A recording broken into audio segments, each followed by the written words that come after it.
Hi everyone. तो आज मेरा आरआरबी क्लर्क का एग्ज़ाम था और आज जो मेरा था वो 12:30 बजे वाली शिफ्ट में एग्ज़ाम था। और आज 10 अगस्त है। तो सबसे पहले रीजनिंग स्टार्ट हुआ था जिसमें 25 मिनट्स दे रखे थे। तो रीजनिंग जो था बहुत ही ज़्यादा इजी था, बहुत ज़्यादा।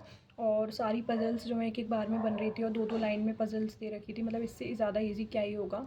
और मतलब स्लॉग्स था, इनइक्वालिटी था, एक अनसर्टेन पज़ल थी जिसमें मेरा 12 मेंबर थे। और उसके अलावा 7 फ्लोर वाली भी एक पज़ल थी, एक सिक्स फ्लोर वाली भी थी। और मतलब एक मीनिंगफुल वर्ड वाला जो क्वेश्चन है ना, वो हमेशा मैं छोड़ती हूँ, लेकिन मैं क्या करती, मेरे पास इतना टाइम बच रहा था तो मैंने सोचा कि मैं ठीक है इसको ट्राई करती हूँ। तो मेरा एक वर्ड बन रहा था उसमें, लेंस, LENS। मुझे बताना इसके अलावा भी कोई वर्ड है जो बनेगा, क्योंकि मेरा एक ही बन रहा था। और मैंने सोचा कि और भी कोई वर्ड बन सकता है क्या, मतलब मुझे नहीं आया उस टाइम समझ में कि कोई और वर्ड भी होगा। तो बताना मुझे इसके अलावा कोई वर्ड बन सकता है कि नहीं। तो ओवरऑल मेरे 40 अटैम्प्ट हैं और आई थिंक सभी के इतने ही अटैम्प्ट होंगे, 38, 39, 40। अगर वो कहीं स्टक नहीं किया होगा, अगर किसी चीज़ को गलत पढ़ लो या फिर स्टक कर गया होगा तो वो शायद फंस सकता है। मतलब वैसे तो ईजी था कि सभी बना सकते हैं उसको। और उसके अलावा फिर मैथ्स थी। तो मैथ्स में मैं बताऊँ तो 14 सिंप्लीफिकेशन के क्वेश्चन थे, स्टार्टिंग में ही 14 और सिंप्लीफिकेशंस थे। उसके अलावा 2 DI थी, बार ग्राफ, एक बार ग्राफ वाली थी और एक भी शायद एक कुछ ऐसी ही थी, ईजी दोनों। और नंबर सीरीज़ थी, वो बहुत ईजी थी, मेरी वन गो में बन रही थी। मतलब रीजनिंग और मैथ दोनों मैंने वन गो में अटैम्प्ट किया है, मतलब ऐसा नहीं कि मैं चूज़ कर रही हूँ उसको। जो आ रहा था सामने वो करती जा रही थी। और उसके बाद जो अर्थमेटिक के क्वेश्चंस थे, तो मैंने मैथ्स में 39 क्वेश्चन अटैम्प्ट किए हैं। और एक क्वेश्चन जो था वो मेरे से स्टार्टिंग में, वो एक क्वेश्चन था जिसमें एक एक भैंस और एक बैल और एक भैंस करके, मतलब एक क्वेश्चन था। वो मुझे नहीं आ रहा था समझ में, तो मैंने उसको स्किप किया थोड़ा। फिर मैंने बाद में, मेरे पास टाइम था, मैं दोबारा गई भी उस पर, तो मुझे लगा अच्छा मतलब ये ऐसे अटैम्प्ट होगा। फिर बट थोड़ा समझ में आया कि अच्छा ये ऐसे होगा। पर तब तक टाइम ओवर हो गया था, तो एक क्वेश्चन मेरा वो रह गया। ओवरऑल मेरे 79 अटैम्प्ट हैं दोनों को मिला के। और इसका मतलब 4 अगस्त को जो मेरा PO का एग्ज़ाम था, तो इसके मैंने एक ही मॉक लगाया था, उसके बाद मैंने कोई मॉक भी नहीं लगाया था, क्योंकि थोड़ा PO पे मैं फ़ोकस कर रही थी। बट ठीक है, मतलब इसका मैंने फॉर्म भरा था और मैं चाहती हूँ कि मेरी कोई भी जॉब हो यार, क्लर्क हो या PO आज के टाइम पे, तो मुझे इससे कोई वो नहीं। तो मैं एग्ज़ाम भी देकर आई इसका। और सच बताऊँ, मेरा सेंटर देव टेक्निकल जाता है आगरा में हमेशा। और वो इतना घटिया सेंटर है, इतना घटिया, दिमाग ख़राब हो जाता है। लास्ट टाइम तक 12:30 बजे मेरी रिपोर्टिंग टाइम थी, मैं 12:30 बजे ही पहुंची और एंट्री भी मैंने ली, मतलब जो टाइम ली।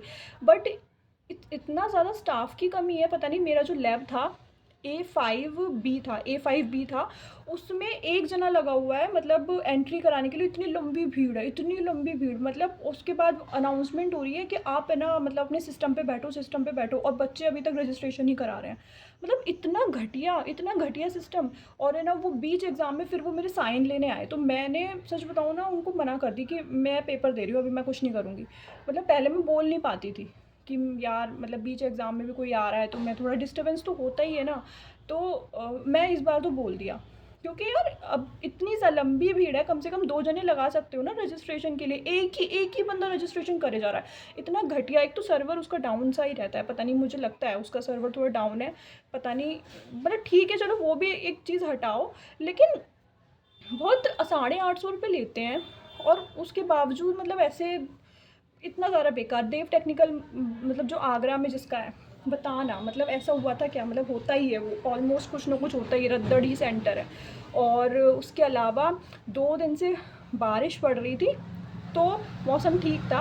आज सुबह मेरे को पेपर देने जाना था तो ऐसी धूप निकल आई, मतलब इतनी धूप की, मतलब इसे चिलचिलाती हुई धूप। पेपर दे के बाहर निकली, फिर बारिश पड़ गई, फिर मतलब भीग गई। तो मैं क्या ही बकवास कर रही हूँ, मेरा रिव्यू वीडियो है ये। तो मतलब यही था। खैर, अब काम की बात, मतलब बिल्कुल काम की बात मैं बताऊँ तो बिल्कुल सुनना अगर अभी तक हो तो।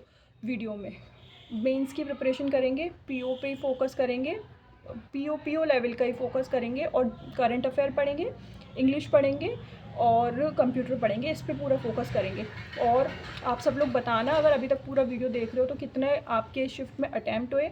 मुझे लगता है ये शिफ्ट इजी थी, तो मे भी शायद नॉर्मलाइज़ हो जाए, क्योंकि अभी कुछ 17 को भी कुछ बच्चों का एग्ज़ाम है ना, 17 और 18 को। तो पता नहीं शायद हो जाए। और इस शिफ्ट में अगर किसी किसी के 70-72 भी है ना, अगर किसी किसी के कम भी है तो आपकी स्टेट के हिसाब से अगर कट ऑफ कम भी जाती है तो कोई दिक्कत नहीं है, कम भी है तो कोई परेशानी नहीं है, ठीक है। और ठीक है फिर, ऑल द वेरी बेस्ट। अगर जिनका 17-18 को है उन सबको आपका पेपर बहुत अच्छा जाए। और क्या, बाय बाय।